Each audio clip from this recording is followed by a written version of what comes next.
Earlier this year, Samsung launched its highly anticipated Galaxy S24 lineup, including the standard, Plus, and Ultra variants. Speculation about a Fan Edition FE model has gained traction, and recent reports from Android headlines support these claims. Evidence of the Samsung Galaxy S24 Fan Edition, along with model numbers SMS721B, SMS721U, SMS721W, and SMS721N, indicates versions for global, US, Korean, and Canadian markets, respectively. The chipset choice for each market is crucial.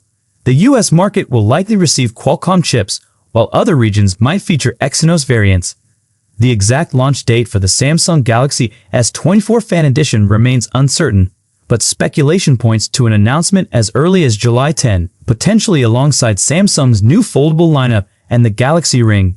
This would be earlier than the previous Fan Edition model's October launch. Rumors also suggest that the Galaxy S24 Fan Edition might feature improved cameras, better battery life, and a refined user interface, offering a premium experience at a more accessible price point. Thank you for watching this video.